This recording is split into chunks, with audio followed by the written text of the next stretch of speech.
¿Cómo están? Bienvenidos a Última Mirada. Vamos a conversar hoy día con un sociólogo, un académico en tres universidades, bueno, dos, pero ya viene la tercera. José Joaquín Brunner, exministro de Estado, es académico de la Universidad Diego Portales, de la Universidad de Tarapacá. Muchas gracias por estar con nosotros, José Joaquín, hoy día. Muy buenos días. A ver, tú has estado dentro del gobierno, has estado fuera del gobierno, te ha tocado pasar por varias fases. Eres académico universitario hace muchos años ¿estamos en algún momento especial o esto lo que está pasando en general? No te digo solamente en Chile, sino que el mundo es una otra era que eventualmente va a ser de alguna manera corregida por la siguiente. Sí, yo creo que estamos en un momento, esto que la prensa suele llamar epocal, o sea que hay un cambio profundo en muchas de las estructuras de las sociedades, particularmente en Occidente, para referirnos a esta parte del mundo donde nosotros también y América Latina existen. Sí, yo creo que hay una transformación económica, política, cultural, tecnológica, de convivencia, de todo tipo, que está aceleradamente transformándose. No estamos, por cierto, en una gran revolución, como algunos imaginan, sino en una cosa mucho más compleja que una revolución política, porque son cambios en las maneras de entender el mundo, de entendernos a nosotros mismos y de entender el entorno. Ahora dime una cosa, José Joaquín. ¿Cómo la política, que siempre se llevó asociada hace mucho tiempo básicamente al contacto, al conocimiento, al territorio, en este mundo donde tú pasas de pronto de Internet a la inteligencia artificial, pero en una fracción de tiempo y todo esto se empieza a generalizar, ¿cómo conviven las modernidades, los nuevos inventos, los progresos tecnológicos con, por ejemplo, una cosa que requiere más reflexión, recuerdo, memoria histórica, como es la política y las elecciones, por ejemplo? Bueno, estamos viéndolo, no conviven fácilmente. O sea, hay hoy día un desajuste precisamente entre velocidades. O sea, la velocidad del funcionamiento de la información, del conocimiento, su transformación permanente, al lado de estructuras relativamente densas y pesadas. Por ejemplo, el Estado. El Estado difícilmente ha podido, como es un sistema, un gran aparato centralizado, interconectado interiormente, de enorme magnitud, que maneja servicios que cubren prácticamente a toda la población, bueno, encuentra grandes dificultades de responder con la celeridad que exige hoy día la política, ¿no? Y eso está trayendo un costo para las élites políticas. Estamos en un momento en que las élites políticas efectivamente se hallan en crisis, ¿no? De identidad, de percepción, de confianza de la gente, y no sabiendo bien cómo efectivamente se pueden poner a la altura de la velocidad con que las cosas ocurren y con que las decisiones tienen que adoptarse. ¿Y qué tanto lo que se observa, no solamente en Chile, sino que en el mundo, por ejemplo, partidos clásicos, históricos, que tuvieron pero N cantidad de presidentes, en fin, hoy día los ves bien disminuidos, achicados, aparecen nuevas corrientes, esas corrientes tienen más que ver con las personas que los dirigen y el poder que con una variante ideológica que se ofrece a la población. ¿Cómo se entiende todo eso? Y si es que la gente capta ese cambio. Bueno, eso es más difícil saber lo segundo. Lo primero es claro que está ocurriendo. Las grandes estructuras partidarias que corresponden básicamente a la posguerra, desde los años 40 en adelante, digo yo, en Estados Unidos, Europa y en América Latina, grandes partidos como los partidos comunistas, los partidos socialistas, los partidos demócratas cristianos, los partidos tradicionales, liberales y conservadores, en realidad se han ido diluyendo. Hay ejemplos muy dramáticos de deshilachamiento de la vieja estructura política, por ejemplo, en Italia. Pero también lo estamos viviendo nosotros aceleradamente, ¿no? Interesante que persiste un partido bien anacrónico, como en el caso chileno es el Partido Comunista. Pero en general la estructura política antigua, y seguramente hay muchos factores que en esto inciden, uno de ellos es el funcionamiento y la velocidad de los procesos políticos y la dificultad de las burocracias políticas, que son los partidos, finalmente, de poder adaptarse. Pero también hay otros fenómenos de cambio en el mundo cultural y de las ideologías.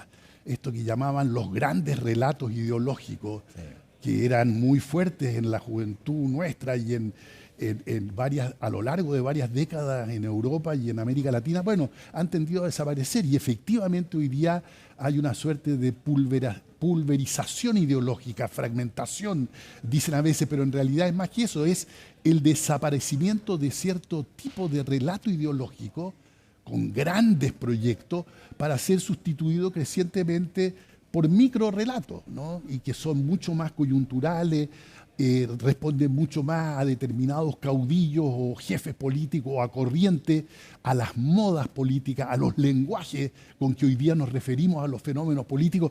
Todo eso lo hemos estado viviendo también en Chile en los últimos años. Sí, ahora cuando hay elecciones, siempre surgen de repente, qué sé yo, quiénes pueden ser los distintos candidatos, que representan, bueno, una manera de pensar, pero una cosa que parece bastante impresionante, que los candidatos, claro, hoy día reflejan una parte del pensamiento político, pero uno mira mucho más, por ejemplo, a ver qué tanto esta persona puede resolver mi problema. Y si es que ese problema, por ejemplo, se ha invertido pero un montón, en catapultar básicamente como problemas que hay que enfrentar por razones obvias, la seguridad, por ejemplo, la inversión en miedo,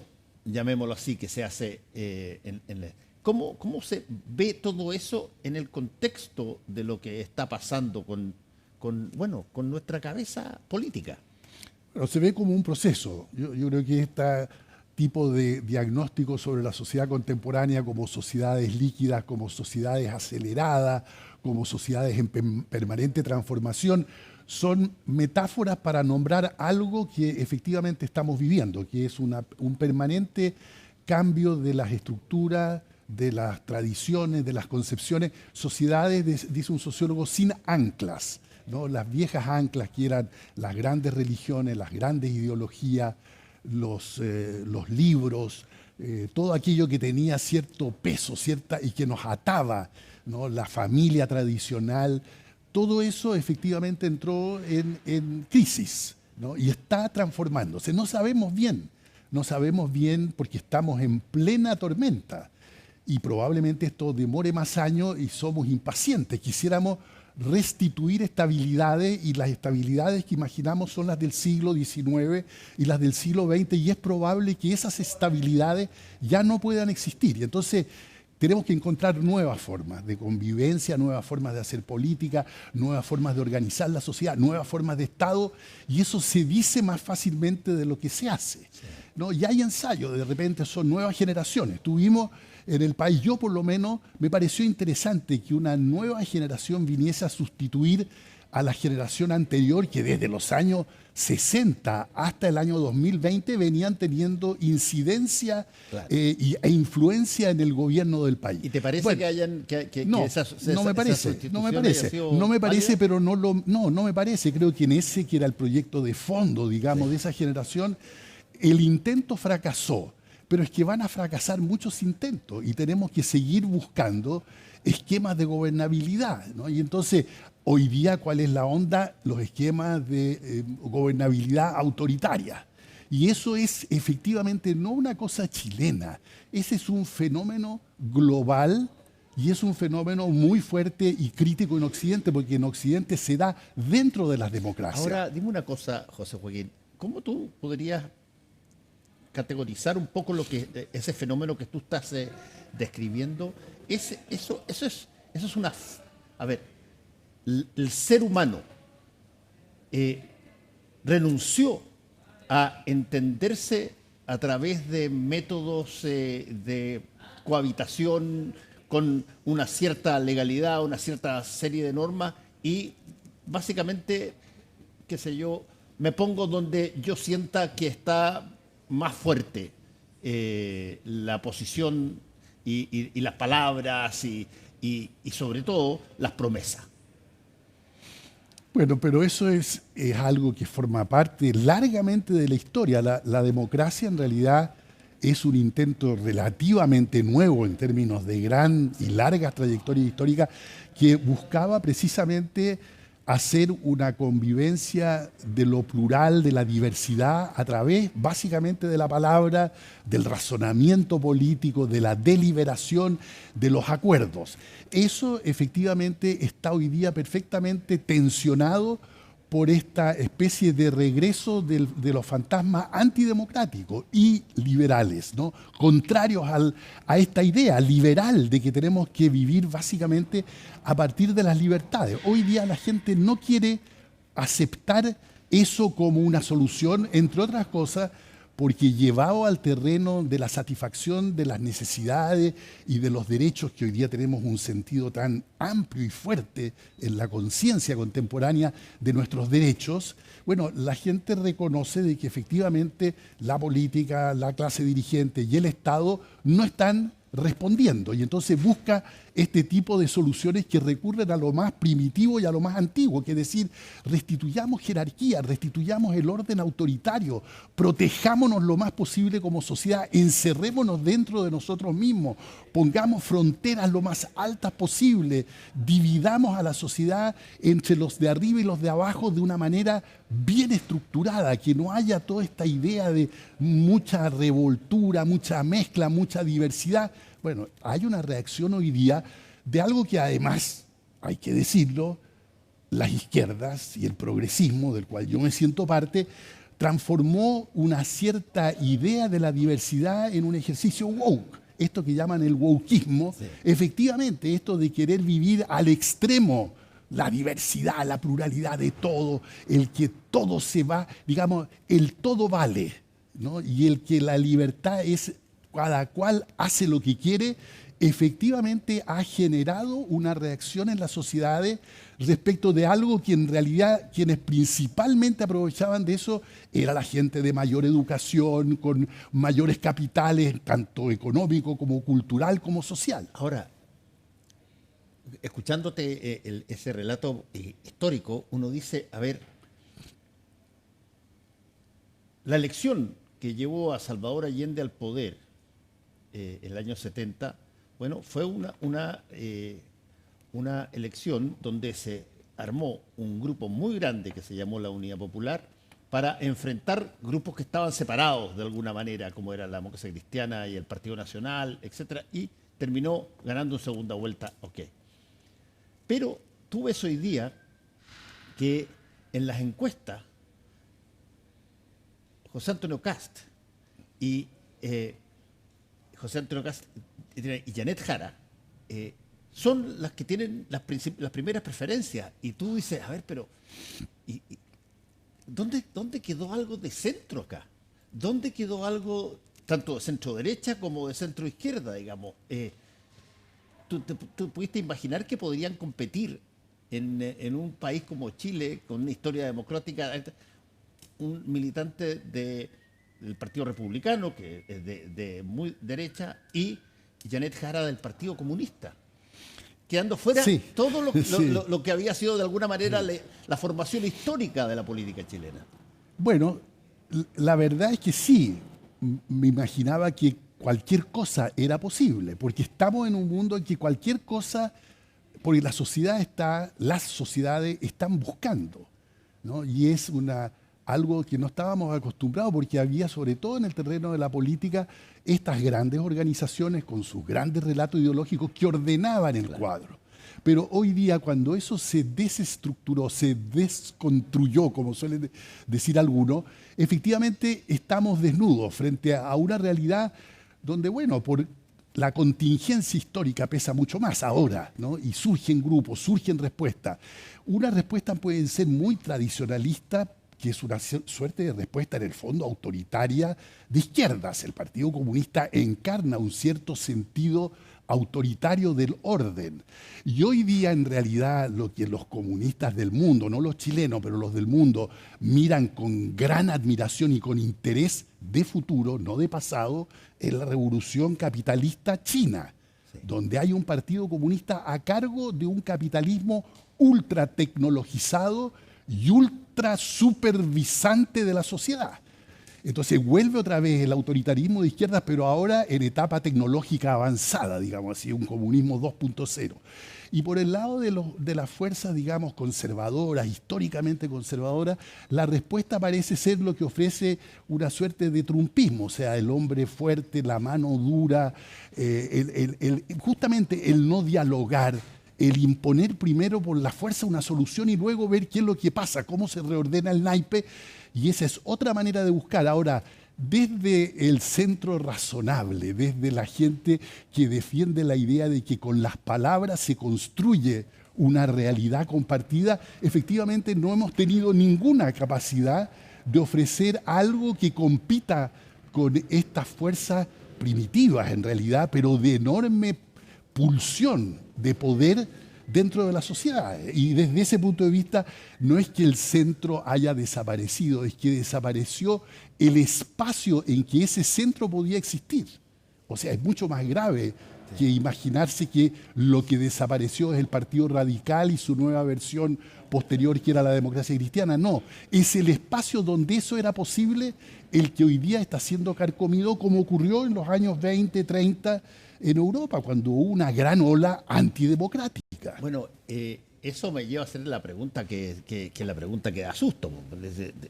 ¿Esto tiene capacidad de tener un giro o estamos en el punto de no retorno, ¿no? Y estamos repitiendo la historia una vez más, porque esto ha pasado muchas veces, de que el orden de los países de repente se resquebraja y termina un ataque violento interno, ya sea por guerra civil o porque tienes que buscar construir un enemigo para echarle la culpa, y el hecho es que se produce todo lo contrario de un acto civilizatorio moderno. Bien, pero por otro lado, efectivamente, esta sociedad por lo menos tiene una gran capacidad de seguir ensayando. Estamos extrañados porque decimos, bueno, cada 4 años estamos cambiando pendularmente desde ejercicios de derecha, pero en realidad si uno mira más finamente son muchas distintas formas de búsqueda, y la sociedad chilena, desde ese punto de vista, y su institucionalidad, con todos los problemas que conversábamos, sin embargo, ha ido encauzando este proceso. Y uno dice, bueno, vamos a terminar un gobierno de 4 años que partió con una gran propuesta de transformación global de la sociedad, pero que luego ante la realidad se adaptó y va a terminar normalmente. O sea, fue elegido popularmente y saldrá porque otro gobierno va a ser elegido normalmente. Ahora, ese otro gobierno normalmente elegido podrá tener otra vez la posibilidad de tratar de instituir alguna nueva forma de gobernabilidad. Vamos a volver a ensayar y habrá una oferta. Hoy día lo que hay es una oferta más clara de autoridad de derecha, digamos así, de orden securitario centrado en la seguridad nacional. Y por el otro lado, algo bastante difuso, con muchas contradicciones internas, pero que tiene un eje que también es una suerte de propuesta autoritaria de izquierdas, ¿no? Rodeada, todo lo contrario, de gente que es antiautoritaria. Entonces, ese desorden no es fácil de llevar con normalidad dentro de la sociedad, y sin embargo se está llevando. Ahora, convengamos una cosa, ese desorden, tú lo puedes agarrar el mapa del mundo aquí y aplicarlo acá. O sea, es casi el estándar de cómo la política se ha movido, ¿no? Así es, porque los fenómenos que están por detrás de esta desestructuración y reestructuración de las sociedades es un fenómeno global, digamos así, del capitalismo en su fase actual. Eso es, y por eso que cubre a países tan distintos en el Asia, en África, en Europa, en América Latina, en el norte de América, ¿no? Estados Unidos. En todas partes, efectivamente, se está en una situación de tránsito, de búsqueda, de reorganización de las ideas, de los lenguajes y sobre todo de los procesos, ¿no?, industriales, de los procesos políticos. Bueno, estamos terminando, pero te lo tengo que preguntar. Una de las cosas básicas, creo yo, es, a ver, los gobiernos, en este estado de cosas, como tú muy bien la describes, tienen que responder con algo más que palabras. Tienen que responder con hechos. ¿Cuáles son los hechos que un nuevo gobierno, independientemente de su signo político, sientes tú que tienen que atacar, tienen que abordar inmediatamente para que se demuestre que, oye, esto fue mucho más que discurso político? Yo creo que los problemas propiamente de la coyuntura en Chile son relativamente claros. Es seguridad de las personas en su vida física y en su devenir dentro de la ciudad. Esa es una gran cosa. La otra son ocupaciones, que es un problema mucho más complejo que decir crecimiento económico, porque hoy día va a haber muchas formas de crecimiento, por ejemplo, sin ocupación tradicionalmente entendida, sin oportunidades de movilidad, de modo tal que lo que la gente, yo creo que necesita, quiere, reclama, son ocupaciones ligadas a ciertas oportunidades de vida. Y tercero, los grandes servicios públicos, que en Chile son mixtos, que tienen que ver con salud, primero que todo, con vivienda, con educación y previsión, digamos así, que son los grandes servicios. Yo creo que está claro que cualquiera que sea el gobierno, que se elija el próximo mes de 1 de noviembre y luego en diciembre, estas son sus tareas. A mí lo que me preocupa es la idea de que hay que en los primeros 100 días, ahora hablan de 90 días en el caso del proyecto de Kast, hay que dar unas respuestas dramáticas a la sociedad. Me parece que esa idea de un gobierno de emergencia desde el primer día, que se llama de emergencia, además, estamos ante una emergencia de todo tipo, esa es una lectura, y por lo tanto en los primeros 100 días tengo que dar muestras de que soy capaz de responder dramática y espectacularmente. Eso me preocupa porque veo que esa es típicamente la idea autoritaria de la política y que no acepta de que en realidad hay que hacer cosas desde el primer día más bien para construir acuerdos. Yo estaría mucho más interesado en una candidatura que dijera: yo quiero hacer el máximo de unidad posible para enfrentar estas 2 o 3 prioridades. Que la prioridad no fuera solamente seguridad, sino que también ocupaciones, oportunidades y cambios para modernizar la entrega de estos servicios. Y que dijera: y esto lo vamos a hacer efectivamente con todas las fuerzas que concurran. No veo que hoy día el movimiento central de la política vaya hacia allá. Me preocupa más que va hacia este lado de que estamos en una crisis completa, cosa que yo tampoco creo. El país se está cayendo a pedazos, como dicen desde ciertos sectores, cosa que tampoco creo, y por lo tanto tenemos que hacer dramáticamente en los primeros 100 días cuestiones que luego pueden tener un costo político que golpee todavía más a la sociedad. No, es un momento sin duda tenso, interesante. Sí. No es único de Chile, pero bueno, nosotros tenemos que decidir. Así es, cómo queremos hacerlo para seguir buscando. Y después no mirarse al espejo y decir: no, otro fue el que los eligió. Sí, ¿no? sí. Usted, yo, todos nosotros. Todos nosotros. Vamos a elegir. José Joaquín Brunner, muchas gracias por haber estado con nosotros una vez más acá. Gracias, Fernando. Muchas gracias a ustedes. Nos encontramos mañanita aquí en CNE.